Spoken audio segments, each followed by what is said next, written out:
episode of Chairs and Downstairs is brought to you by Black Owl Urban Coffee.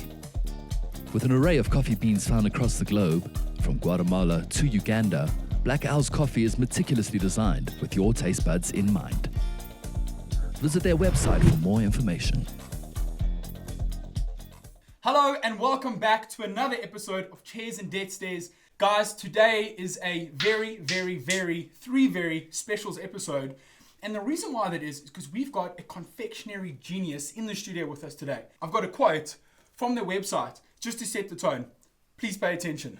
I wanted to call and tell you that if this is not the best fudge in the world, then I will eat a bicycle. Lord, even calling it fudge is somewhat of an insult because it is actually nothing like fudge. Nothing I've ever tasted even comes within a country mile of what you are making. Good Lord, it is fantastic. If you guys aren't getting reviews like that on your product, clearly you're doing something wrong. And with that, guys, I'd like to introduce our guest for today, Craig Zimmerman from Sweet Angels. Craig, welcome to the show. No, thank you for having me. Thank you for being here. This is crazy, guys. We met Craig way back when in the Viking episode. I hope you watch it. We will put a link down below. Craig, it's been super long since we've seen you. Do you remember that fateful day when we met at the Viking thing? Yes, absolutely. And we saw this guy selling arguably the best fudge I've ever seen in the world, if not the galaxy. I want to jump straight into it. You obviously take a lot of pride in your product. We don't really see this attention to detail, this attention to quality, outsourcing ingredients, and manufacturing. What got you onto making such high quality fudge? Where did that need come from? That's a very good question, that. And how this actually originated was years and years ago, just after I'd finished the army. I had a very good friend, George. And George went to Los Angeles and he came back and he had gone to a cookie shop called Famous Amos, and he said to me, this was unbelievable. He said they walked 20 paces, turned around and came back for more. And that imprinted on my mind that is what I would like to produce with food, is that it is that exceptional, it is that good and unique that people would want to come back and experience it as something that they wouldn't have had anywhere ordinarily.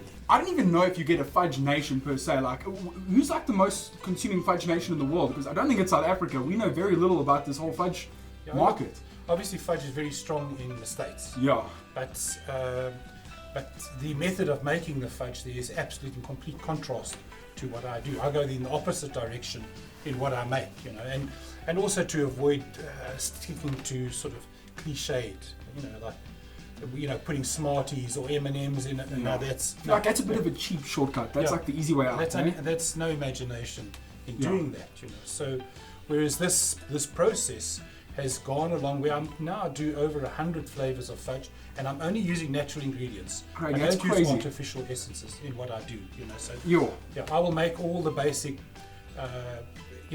whatever I'm going to add to it. The flavors, all the gels, I'm using nuts, spices, fruit. I even use vegetables in some. That is hectic. Fudge. Yeah, for the kids listening at home, I know you guys don't like eating veggies. We've just found a way to eat veggies now. Walk me through your fudge journey, because I know we've got families of fudges, and perhaps you could taste it like that. I can experience the fudge family experience. Look, what I do have is the fudges that I originally started off with, that in themselves have developed and created a whole range of flavors, are what I call the gourmet fudges. So these are like the square slabs that are cast in a tray and then they're cut in that way. Right. So I have a range of mostly those that are here. Yo, this is exciting. And then from there I moved on to making the deluxe fudges, which are multi-tiered. Now the art of this is getting them to bind and not to come apart.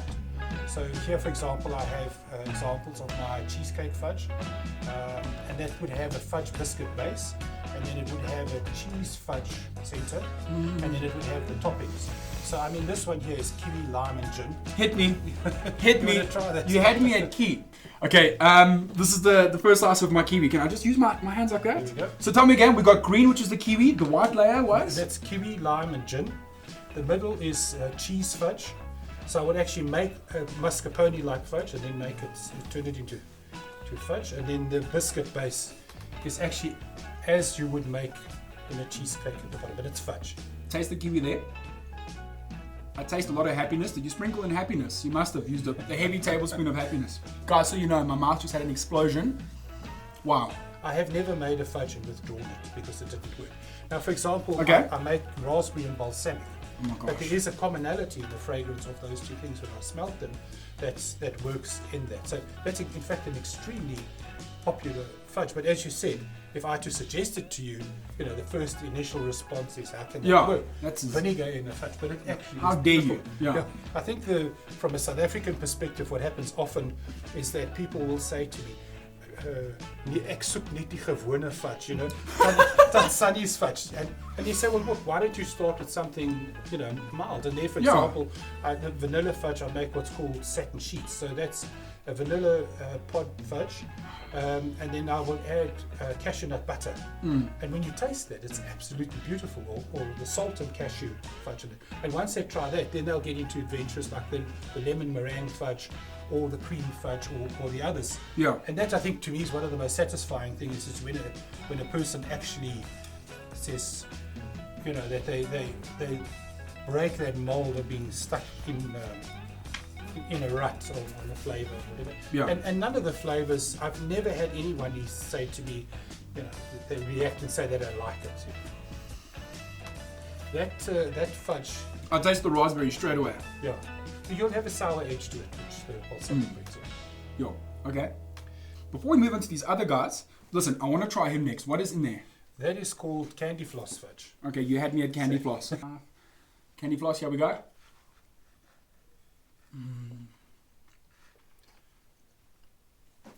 Do I taste bubblegum? I mean, I know it's candy floss, but that's how my palate works. I registered with bubblegum in a split second. Yeah. Look, there is certain of the oils that are in there. Yo. There is a touch of wintergreen oil, so you would get that coming through. But it is true to what, I beg your pardon, what candy floss would be. I do a bubblegum fudge. One day somebody said to me at one of the markets, Craig, do you realize you only make adult fudges? And I hadn't quite thought of it that way, So,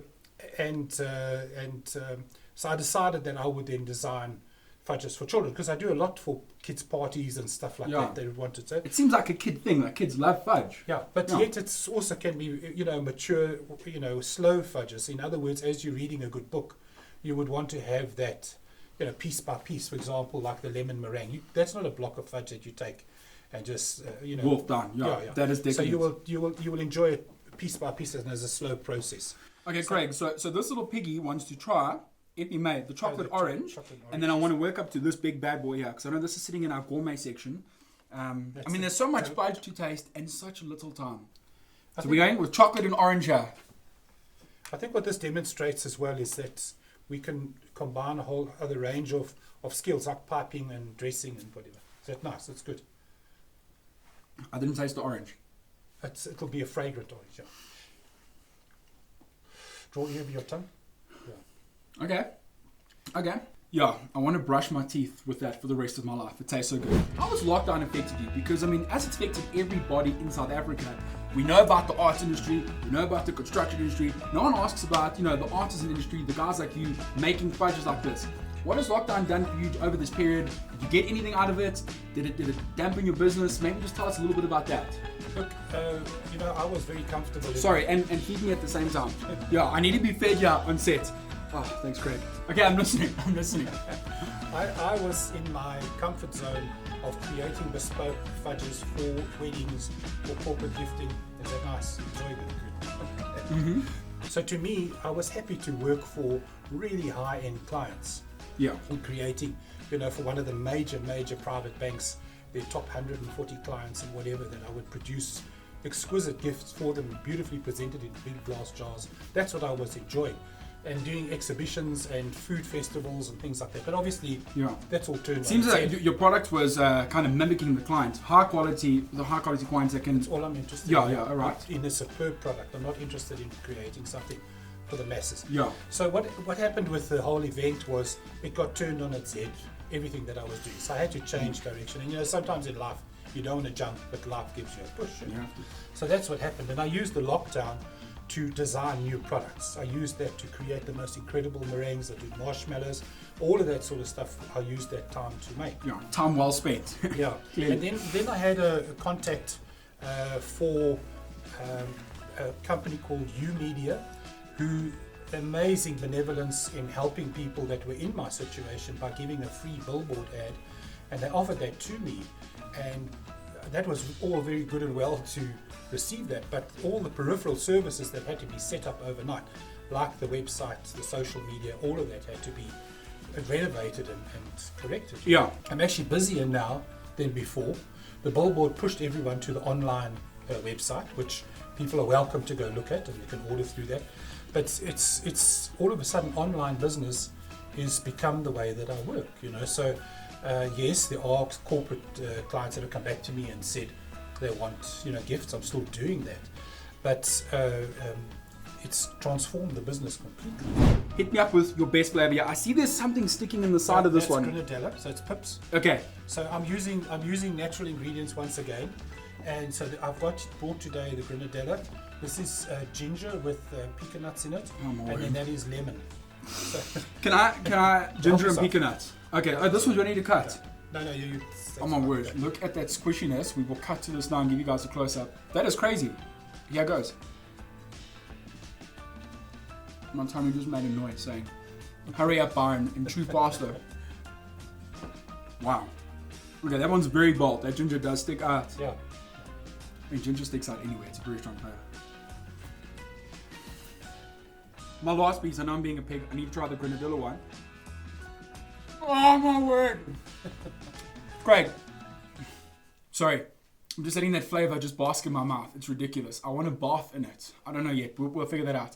I know we've seen your banner the whole show, but please, before we love and leave you, tell the people at home where can we find you, your online presence, and perhaps where you're going to be. Where's your next market, and where your regulars at? We'd love to come there, support you, buy some product, buy some merchandise, and enjoy the rest of this fudge ride you created. Thank you very much for having me.